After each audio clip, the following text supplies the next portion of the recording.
We are masters in our own home, and we can give ourselves far more than any foreign government can ever take away. I was watching your face through the meeting in the Oval Office, and I wondered what was going through your mind when the President talked about erasing the artificial border and how he criticized your predecessor and Madam Freeland. Some things are never for sale. That's why it's a global negotiation. President Trump and I met today as leaders of two sovereign independent nations. And I want to thank the President and the members of his cabinet that attended for welcoming me and my colleagues to the White House and for our very constructive discussions. I conveyed to the President today what our countries have long proven to be true, that Canada and the United States are stronger when we work together. We can get a better deal for our workers. We can create more opportunities for our businesses. We can build stronger economies across North America when we work together. And really today marked the end of the beginning of a process of the United States and Canada redefining that relationship of working together. The question is how we will cooperate in the future, how we can build an economic and security relationship built on mutual respect, built on common interests, and that delivers transformational benefits to our economies. We had what I would describe as wide-ranging and, as I said a moment ago, very constructive discussions. We agreed to have further conversations in the coming weeks, and we are looking forward to meeting in person at the G7 summit in Kananaskis in Alberta. Now, while that's going on, in Canada, we will focus on what we can control. We are going to reinforce our strength at home. We will reinforce Canada's security for an increasingly dangerous and divided world. We will transform our border security, our security in the Arctic, and our support for our allies around the world.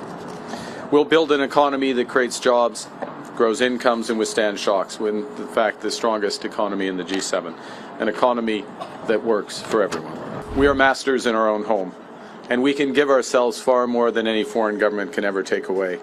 So now is the time to build, and based on the discussion today, to build at home and to build with our partners abroad, including the United States. I was watching your face through the meeting in the Oval Office, and I wondered what was going through your mind when the President talked about erasing the artificial border and how he criticized your predecessor and Madam Freeland. Thank you for your question. I'm glad that you couldn't tell what was going through my mind as that was going through. With respect to the first point, the President has made known his wish about that issue for some time. I've been careful always to distinguish between wish and reality.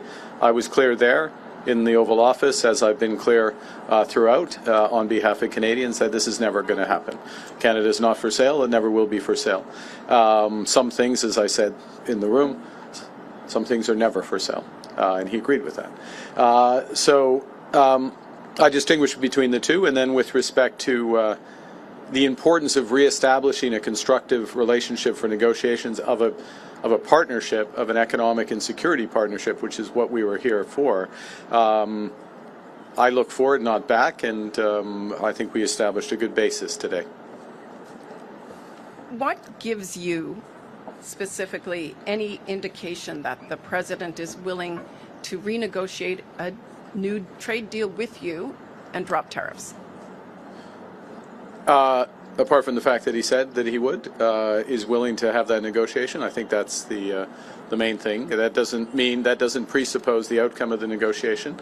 As I've emphasized, it's a complex negotiation. There'll be zigs and zags, difficult aspects to it, but the prospect is there. We discussed it in more detail, and as I said a moment ago, we'll be following up both between officials, but also he and I in the coming weeks. At one point during the meeting in the Oval Office, the President, when talking about the tariffs and talking about a deal, also made very clear that when it comes to autos, his goal is to have car makers make them in the U.S. and for the tariffs to not make any economical sense to be made in Canada anymore. Do you anticipate lifting tariffs on autos at any point? And what did you tell him in the room about that topic? Well, we had discussion about all the major issues in the room, so to speak, in the lunch afterwards, including autos, and specifically, without going into the full details, the strategic position of the North American auto industry, or more specifically the Canadian-U.S. auto industry, versus foreign competition, including from Asia, and how that could be enhanced. I and the Canadian government, and I would say the Canadian auto industry, I would actually say the auto industry as a whole, is of the view that Canadian auto workers, Canadian auto companies, Canadian parts companies, Canadian steel, Canadian aluminum, all play an important role in enhancing the competitiveness of American auto companies.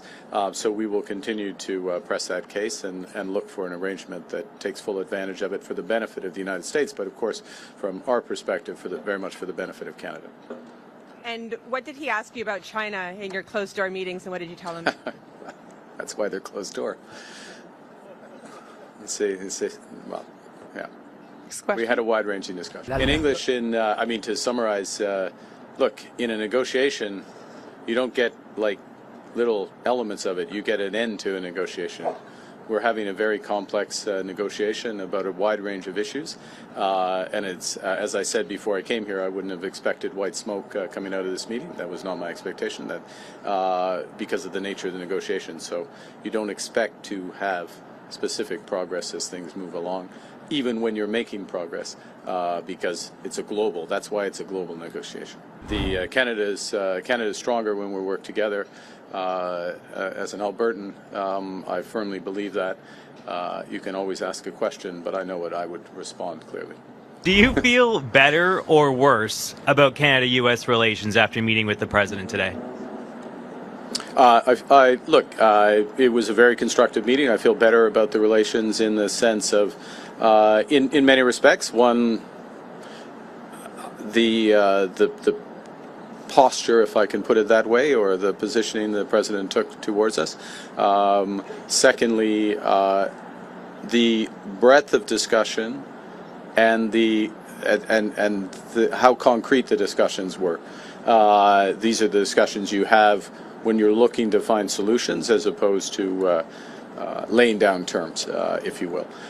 So feel better about that. And I would add one other thing, which maybe isn't as obvious, so I should say it, which is that we also discussed a number of issues globally, geostrategically, if I can put it that way, where we have common interests, common concerns, and that, of course, is a sign of a broader and very healthy, or a healthy relationship. Look, we have, JP, we have a lot more work to do. I'm not trying to suggest at any respect that we can have one meeting and everything's changed, but now we are engaged and very fully engaged. Good afternoon, Prime Minister. Ashley Burke, CBC News. What specifically did you say to President Trump about lifting tariffs on Canada? And based on your conversations, what do you think it would take to get those tariffs lifted, and how long could it take? Well, I can't answer the second part of your question because we don't make that decision. But certainly press the case in a number of areas where we think the tariffs should be lifted. And specifically, I'll give an example with respect to the scourge of fentanyl and the considerable efforts that have been made at our border and behind the border in terms of raids as well. Huge investments in border personnel, in drone surveillance, Black Hawk surveillance, and then those are being reinforced, as you would have seen during the campaign, commitments to another 2,000, in effect, 1,000 border guards through CBSA, another 1,000 RCMP, further efforts there. And what we're seeing is huge results for this. Canada's contribution to this problem, cross-border problem, was always very small, but it's down by over 90% with the efforts. And it is an absolute focus of the government. So that is an example of where we would see the case being very strong for the tariffs to be removed. We've made that case. We'll see where that goes. In other areas, the tariffs are, in our view, not in the interests of American competitiveness and jobs. We have more work to do on making those cases on that. You know, there's a difference between the president's comments around Canada becoming a 51st state as a wish versus a reality. You told him that Canada was not for sale. But many Canadians are offended and deeply angered by the fact that he keeps repeating this comment. So have you asked the president to stop calling Canada the 51st state? Yes. Today. Okay, specifically, what did you ask him? Exactly what you just said. But what words did you use? How did you ask him? Look, I gave you an answer. Do you have a follow-up? Entre français. What was his answer? Well, we'll look. I don't know. He's the president. He's his own person. I would go back to showing the difference between a wish and a reality.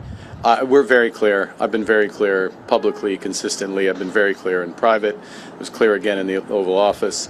Would be clear throughout. The president. He understands that we're having a negotiation between sovereign nations, and that we will only pursue and accept a deal that's in the best interests of Canada, not just in the short term, but in the medium and long term for Canada. Given what's happened with the USMCA and the tariffs that Canada is facing, how do you trust that the U.S. right now is negotiating in good faith, and how do you trust any deal you sign with them? We'll make that determination over the course of the negotiations. I mean, that's the bottom line on that. It's a process. You see. And I would emphasize the following, which is that we have been in the process, as most would know, of an election, and so this is the point at which a serious discussion begins. And so we had the president, at his invitation, I'm here, he welcomed us. We had a very substantive, wide-ranging discussion with the president, but in the presence of the vice president, the secretary of commerce, the secretary of foreign affairs, and beyond, his chief of staff as well. Now I'm in trouble, Stephen Miller. I think that covers it. I hope so. And we have some very specific things to follow up on and build out from that. And in any negotiation, then you make a determination based on that. It also, part of what you make a determination based on are the incentives aligned in the agreement that you get. And I think the lesson would be of this experience is to ensure that the incentives are aligned and durably so between the two countries, and that is a way that agreements are self-reinforcing. Thank you very much.